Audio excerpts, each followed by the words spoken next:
बापू आप ही से एक सवाल है, क्योंकि अभी आपने कहा और आपने उसी बात को आगे बढ़ाया जो शरद जी ने भी कहा कि साहब कोई भी इसका समर्थन नहीं कर सकता, हर कोई इसको कंडेम ही करेगा, कंडोन कोई नहीं करेगा। लेकिन मेरा सवाल ही इसलिए था सर, यहाँ पूरा का पूरा चुनाव जो है वो संविधान खतरे में, संविधान बचाने की दुहाई देते हुए है ना। और आज जब मौका था कि इमरजेंसी, ठीक है 50 साल पहले हुआ, पर काला धब्बा और काला खालखंड तो है ना, इतिहास का हिस्सा तो है ना, जिस पर सबकी नजरें शर्मिंदगी से नीचे झुकनी चाहिए। जब उस पर प्रस्ताव आता है और उस प्रस्ताव की निंदा करने का मौका आता है, तो हमने तो देखा ना सर आज कैसे वो चुपके चुपके से बचते बचाते किनारा कशी करते हुए और उस पर जवाब ना देकर, उसकी निंदा ना कर कर यहाँ पर उस पर बात मत करो, पिछले 10 साल में क्या हुआ उस पर बात करो। अरे 2 लाइन बोलो, उसकी निंदा करो, उस पर बात करो, फिर आगे बढ़ो। मैं वही बात कह रहा हूं, कोई नहीं दिखा पा रहा है। वही बात मैं कह रहा हूं कि जो ये पूरा इलेक्शन हुआ 2024, इसको रेफरेंस में समझिए बात को। इमरजेंसी की बात तो सब लोग करते रहे हैं और सब लोगों ने निंदा की, मुझे नहीं लगता कि कभी किसी ने किसी भी 50 साल में किसी ने उसका समर्थन किया होगा। लेकिन ये आज क्यों चर्चा हुई, और ये भी बात ठीक है कि हो सकता है सरकार ने या पार्टी ने ये तय किया हो कि इस तरह से डिजाइन किया जाए हाउस को, पहले सेशन को स्ट्रेटेजी तारीखों में बढ़ाई, ठीक है ना, क्योंकि आपको याद हो पहले ये डेट 18-19 तारीख की थी। 18 जून 19 जून को होने की संभावना है, खबरें आ रही थी, लेकिन फिर 24-25। खैर मैं उसको स्ट्रेटेजी के तौर पे नहीं जा रहा, और आज मौका था तो आज वो किया गया, उसमें भी कोई आपत्ति नहीं। लेकिन ये 2024 का चुनाव विपक्ष ने संविधान के नाम पर लड़ा, और आपने देखा कि पिछले काफी दिनों से संविधान की कॉपी वो दिखा रहे थे। संविधान के नाम पर जो 400 पार का नारा दिया गया था, उसको विपक्ष ने दूसरे तरीके से ट्विस्ट करके कहा कि ये संविधान बदल देंगे, और संविधान बदलने का मतलब आरक्षण को खत्म कर देंगे, और उसका नुकसान भारतीय जनता पार्टी को और सहयोगी दलों को उठाना पड़ा। ये सारा हुआ। तो वो जो लड़ाई थी उसका जवाब आज बीजेपी के पास मौका था कि वो संविधान की लड़ाई पर वो कह रहे हैं कि आप संविधान की लड़ाई लड़ रहे हैं जो संविधान को खत्म करने पे लगे हुए थे। तो ये दोनों बातों को एक रेफरेंस में देखना चाहिए कि किस तरह से बात हुई। लेकिन ये सब चीजें पॉलिटिकल मैनेजमेंट की है कि किस तरह से आप पॉलिटिकली मैनेज कर रहे हैं। अब जो सहयोगी दल है उनके लिए मुश्किल है, नाहिद जी कह रही हैं कि उनके परिवार के लोग रहे, लेकिन फिर भी उनकी दुविधा है कि वो उसको सपोर्ट नहीं कर सकती मोशन को। तो ये पॉलिटिक्स की मजबूरी भी है। इमरजेंसी की वो निंदा नहीं कर पाई आज प्रस्ताव में, उनकी पार्टी कर नहीं पाई। हालांकि जो संस्थापक पार्टी के मुलायम सिंह यादव, उनको खुद सलाखों के पीछे रहना पड़ा था उसका, लालू जी को भी रहना पड़ा। बिल्कुल आपने बात की ना, जरा जल्दी से अतुल जी का मैं रुक करती हूँ, उसके बाद डॉक्टर अजय आलोक आपके पास आऊंगी, क्योंकि वहां बहुत से सवाल ऐसे हैं जिसके जवाब आपको देने हैं। लेकिन अतुल जी, जब खुद ही आप लोग संविधान बचाने की दुहाई देते देते पूरा चुनाव लड़ते हैं, तो फिर तैयार रहना चाहिए ना, आपको पता होना चाहिए कि ये राजनीतिक हमाम है, और यहां जब आप दूसरे पर वार करेंगे तो पलटवार। और आपके खाते में तो सर इतना बैगेज है, वो इमरजेंसी वाला, उस पर आपको घिरना ही था। तो तैयार नहीं थे आप लोग क्या इस बार के लिए, जो अब इतना परेशान, इतना बिलबिला रहे हैं? हाँ सही बात है, जब आप खुद ही वो क्या शीशे के घर में रहते हैं, उन्हें दूसरों के घरों पर पत्थर नहीं फेंकने चाहिए ना सर। आपने इतने पत्थर चलाए 24 चुनाव प्रचार में, तो आप फिर तैयार रहिए। रोमाना जी, मैं अपेक्षा करता हूं कि आप मेरा शांति से सुनेंगे, और शांति से सुनेंगे, धैर्य से सुनेंगे जी। देखिए, अभी आप जिस तरह से वन साइडेड बीजेपी को सपोर्ट करने की कोशिश कर रहे हो या कर ही रहे हो, उसी से गोदी मीडिया का नाम पड़ा है, और इसी से लोगों में मीडिया के बारे में गलत संदेश नहीं गया सर, मैं ये नहीं सुन सकती। आप ऐसा करते हैं, ये आपका नजरिया है सर, आपका नजरिया है। मैंने आपसे सवाल पूछ लिया, तो अब आप मुझे सर्टिफिकेट देंगे सर? नहीं, नजरिया नहीं है, यहाँ पर सामने आप यहाँ पर मुझ पर इस तरीके की टिकट टिप्पणी नहीं कर सकते। आप अपना नजरिया रखिए। मैं सर बिल्कुल आखिरी वक्त तक समर्थन करूंगी कि आप अपनी बात रखें, लेकिन सर आप इस बात का भी लिहाज रखें ना सर कि आप जो है वो मुझे ऐसे टारगेट नहीं कर सकते। आप मुझे नहीं कह सकते कि आप मुझे नहीं कह सकते कि मैं बायस हूं। सुनो ना, सुनिए, बिल्कुल जो आपने किया है वो कहा है मैंने, जो आपने किया है मैंने कहा है। डेप्यूटी स्पीकर का पोस्ट जो विपक्ष को देने का कन्वेंशन है, राजीव गांधी जी के समय 414 होने के बावजूद भी डिप्टी स्पीकर का पोस्ट जो है वो विपक्ष को दिया गया। मनमोहन सिंह साहब के जमाने में भी विपक्ष को दिया गया, लेकिन आज भी विपक्ष की संख्या अतुल भाई, ना पहली लोकसभा, ना दूसरी लोकसभा, ना तीसरी लोकसभा, कितनी लोकसभाएं गिनाऊं मैं आपको? पंडित जवाहरलाल नेहरू ने क्यों नहीं दे दिया? बताइए ना मुझे, किसी और को डिप्टी स्पीकर क्यों नहीं बना दिया? मैं आपको सारा, पंडित जवाहरलाल नेहरू ने क्यों नहीं बनाया? सब कुछ मैं आपको सुनाता हूँ। सुनाइए ना, आप मुझे बताइए किस पार्टी के थे पहली लोकसभा में डिप्टी स्पीकर? अरे कांग्रेस मैं बताता हूँ, अरे कांग्रेस के ही थे, आप ढूंढ लीजिए, तब भी मैं आपको बता दूं। अरे सुनिए ना, राजीव गांधी जी के, अरे सुनिए ना, सुनिए अरे सुनिए, हाँ, बताइए, बताइए। राजीव गांधी जी के समय राजीव थम्बी गांधी दुराई, की मैं बात ही नहीं इंदिरा कर रही गांधी हूं, के मैं समय पंडित जवाहरलाल नेहरू की लक्ष्मणन, बात इंदिरा कर गांधी रही जी के हूं। समय लक्ष्मणन, आप वहीं इंदिरा से गांधी जी सूट के समय करते- जी बात जी रखना स्वेल चाहते हैं, नहीं, जहां आप आप तो सूट अपने करते आप तो अपने हिसाब से आप बात करोगी ना, परंपरा की बात कर आप रहे तो हैं अपने ना। हिसाब से तो बात फिर करोगी। परंपरा कहां से मनमोहन सिंह होती जी है के सर? समय करिया मुंडा, परंपरा राजीव गांधी जब प्रधानमंत्री बने तब से शुरू हो रही है क्या? या जब ये देश आजाद हुआ और देश को पहला प्रधानमंत्री मिला वहां से परंपरा शुरू होगी? कहां से शुरू होगी परंपरा? आप मुझे बताइए, पहला डेप्यूटी स्पीकर कौन था, किस पार्टी का था, और तब सत्ता में कौन सी पार्टी थी? चरण वंदना कहते हैं, मोदी जी की चरण वंदना इसी को कहती है। मैं बता रहा हूं आपको, सुनिए अभी। आप मनमोहन सिंह साहब के फैक्ट जमाने नहीं में रख रहे करिया हैं मुंडा, ना। आप जवाब नहीं दे पा रहे हैं। मुझे बताइए, आप इस देश का पहला डेप्यूटी स्पीकर कौन था, राजीव गांधी किस जी के पार्टी का जमाने था? में थम्बी दुराई। नहीं, परंपरा की आपने बात की है। परंपरा कहां से शुरू होगी?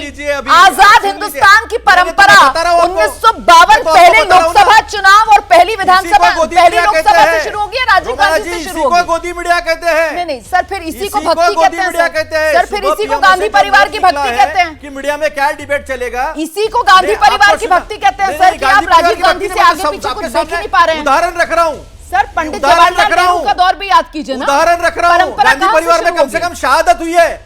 गांधी परिवार में इंदिरा जी ने शहादत दी है, गांधी परिवार में राजीव गांधी जी ने अब शहादत आप दी है। शहादत और पर आ इतनी शहादत होने गए। के अभी बावजूद आप भी परंपरा सोनिया की जी बात अपना कर रहे थे, अब आप लोगों शहादत ने पर आ छोड़ दिया गए। है। यहाँ आपने- इमरजेंसी की मुझे बात पता हो रही है, थी। अच्छा, ये आप देखिए, हिटलर- आप पैटर्न देखिए, हिटलर बात और इमरजेंसी मुसोलिनी, की हो रही है। हिटलर और मैं यहाँ मुसोलिनी का इमरजेंसी समर्थन पर करने चर्चा वाले कर रही हूँ, विचार का आप मैं यहाँ सपोर्ट करते संविधान हैं। की बात ये कर भी रही हूँ, सामने आप देखा है स्पीकर पर सबने। चले जाते आप हो, मुझे बोलने फिर आप नहीं दे रही डेप्यूटी है। स्पीकर को लेकर आप राजीव मुझे गांधी को बोलने याद नहीं दे दिलाते रही है हो। और सवाल पे सवाल खड़ा नहीं कर सर, अगर आप गलत बोलेंगे, आप गलत बोलेंगे और फिर आप मुझ पर आरोप भी लगाएंगे, तब तो आप फिर शांत रहती तो हो। मुझे बोलना इसी को पड़ेगा कहते ना। हैं, इसी नहीं। को कहते हैं गोदी मीडिया। नहीं, अब नहीं, मैं और नाहिद जी बात करते हैं तो आप नहीं। बीच बीच में सवाल करते आप हो। मुझे लेकिन बताइए ना, आलोक जी और अजय जी परंपरा बात करते हैं कहां तो से आप शुरू शांत होगी? रहते हैं। आप तो ये सिर्फ इसी इस को सवाल कहते का हैं। जवाब दीजिए, परंपरा अभिषेक जी कहां जब से शुरू होगी? अभिषेक जी जब बोलते हैं राजीव गांधी तो आप से शांत रहते हो, या पंडित अब जवाहरलाल अजय नेहरू आलोक जी से? बात करते हैं तो आप शांत रहते हो। परंपरा और कहां से शुरू अतुल होगी? लोंडे पाटिल और नाहिद अलाहिरी बात करेंगे तो आप बीच बीच में डिस्टर्ब करते हो। परंपरा तो मैं कहां दिखा से रहा हूं ना शुरू आपको। होगी? आप राजीव सुनिए ना, गांधी आपने से डेप्यूटी शुरू होगी स्पीकर की बात परंपरा। की, आपने नहीं की। पंडित आपने जवाहरलाल नरेंद्र नेहरू मोदी से जी नहीं को शुरू होगी कटघरे में खड़ा परंपरा। नहीं किया। जब नरेंद्र मोदी जी ने लोकतंत्र को पैरों तले कुचला और देश के उच्चतम न्यायालय के सर्वोच्च न्यायाधीश को मैं हटा चुप दिया हूं चयन अतुल समिति जी, से। और सीधा वहां पर सवाल तानाशाही मेरा, रही, जो कि परंपरा कहां से शुरू होगी? इलेक्शन पंडित जवाहरलाल नेहरू से या राजीव गांधी से? कमिटेड परंपरा कहां से शुरू होगी? पंडित जवाहरलाल नेहरू से या राजीव गांधी इंदिरा से? जी का बताया मैंने आपको। परंपरा कहां से शुरू होगी? मैंने इंदिरा जी के सब जवाहरलाल नेहरू से या राजीव मैंने आपको गांधी से? इंदिरा जी का बताया। जब सबसे ज्यादा परंपरा बहुमत था कहां से तो मैंने शुरू राजीव होगी? गांधी जी का बताया। जवाहरलाल नेहरू से सबसे या ज्यादा- राजीव गांधी जब- से? जब कंसेंसस की सरकार थी तो परंपरा कहां से मैंने शुरू मनमोहन सिंह होगी? साहब के बारे में बताया। जवाहरलाल जब नेहरू से कंसेंसस या की बात थी राजीव तो मैंने गांधी पीवी से? नरसिम्हा राव जी के जमाने में बताया।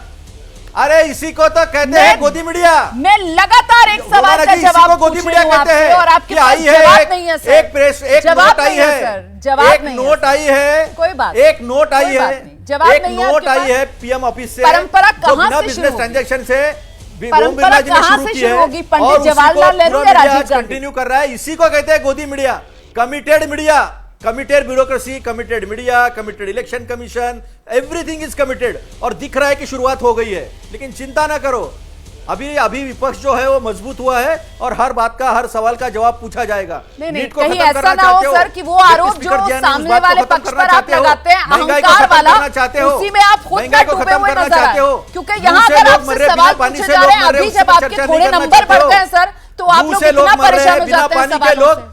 जहां संसद है उस दिल्ली में मर रहे हैं, उस पानी की व्यवस्था नहीं करना चाहते हो, वो चर्चा नहीं करना चाहते हो। नीट में पूरी तरह सैनिक तथा बीजेपी के लोगों की है, उस पर चर्चा नहीं करना चाहते हो। मणिपुर में महिलाओं की इज्जत लूटी गई, उनको नंगा घुमाया गया, वहां प्रधानमंत्री जाते नहीं है। आपको सवाल पूछना नहीं है, लेकिन आपको सवाल मैंने दे दिया, मैंने इंदिरा जी से जवाब दिया, मैंने आपको राजीव जी का जवाब दिया। 24 चुनाव में जिस तरीके से विपक्ष ने आपको संविधान के नाम पर घेरा, इसी वजह से इस बार क्योंकि आप लोग 10 साल से सत्ता में हैं और ये इमरजेंसी वाली बरसी तो हर साल होती है, लेकिन इस साल इतने बड़े पैमाने पर डार्क डेज ऑफ डेमोक्रेसी, देश भर में प्रेस कॉन्फ्रेंसेस, ये सिर्फ और सिर्फ संविधान वाले मुद्दे पर चुनाव में घिरे, तो उसी का जवाब देने के लिए ये इमरजेंसी वाला जोरदार वार। डॉक्टर अजय आलोक, कुछ लोग के लिए मुद्दे सिर्फ चुनाव में बनते हैं, हमारे लिए कुछ मुद्दे हमेशा जीवन भर रहते हैं। ये 50वीं साल है इमरजेंसी की, ये कोई मजाक नहीं है।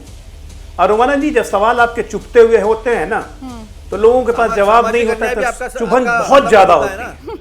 वो चुभन मुझे अभी अतुल लौंडे पाटिल और शरद प्रधान दोनों में दिखी, बहुत अच्छे से दिखी। एक कह रहे थे अघोषित आपातकाल, अघोषित आपातकाल होता भाई साहब तो यहाँ टीवी पे बैठ के इतनी बातें कर सकते क्या? आपातकाल में कुछ लिख सकता था, बोलना तो बहुत दूर। अरे दूरदर्शन पे किशोर कुमार का गाना रुकवा देते थे। शरद प्रधान जी इतना ज्ञान दे रहे हैं, गोदी मीडिया आपको बायस बता रहे हैं बीजेपी से। अघोषित अगर आपातकाल होता, जरा विजय जी बताएंगे, आपातकाल देखा होगा उन्होंने तो। जर्नलिस्ट की औकात थी कुछ बोलने की या लिखने की। कहां पहुंच गए थे? घोषित आपातकाल कह रहे हैं आप, मतलब कुछ बोलने लायक भी आप लोग नहीं है। आप इतना भूल जाते हैं, आप लोग बोलते बोलते। सुनिए शरद जी सुनिए, शरद जी सुनिए, स्वर्गीय इंदिरा जी हमारे बीच में नहीं है। देश उनकी इज्जत करता है, हमारी प्रधानमंत्री है। लेकिन कुछ कार्य इतिहास पे ऐसा काला धब्बा होता है ना, कुछ कार्य इतिहास में ऐसे काले धब्बे होते हैं जो कभी नहीं मिटते। और इमरजेंसी उन्हीं में से एक। ये जो हमारी आने वाली पीढ़ियों को जानना चाहिए। मैं तो सिर्फ 4 साल का था, आप तो 14-20 साल के होंगे इमरजेंसी में। लाठियां आपने खाई होंगी, लेकिन आज क्या बात है कि उन लाठियों की आवाज भूलकर गांधी परिवार की चाकरी में लग गए।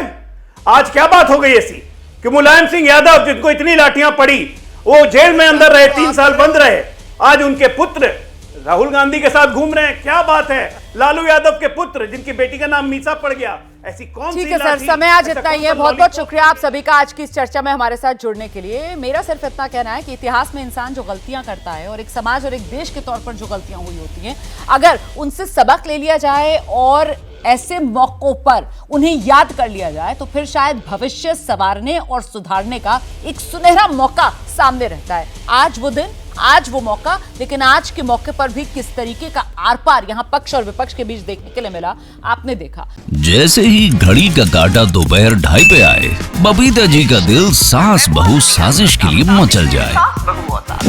और ये है इनकी बहू, पूरे दिन ऑफिस की टेंशन हो जाए गॉन जब ये करें अपना फेवरेट शो फ्री टाइम पे ऑन।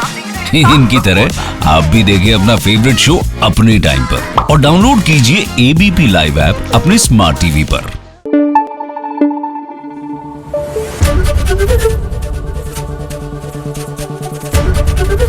एबीपी न्यूज आपको रखे आगे।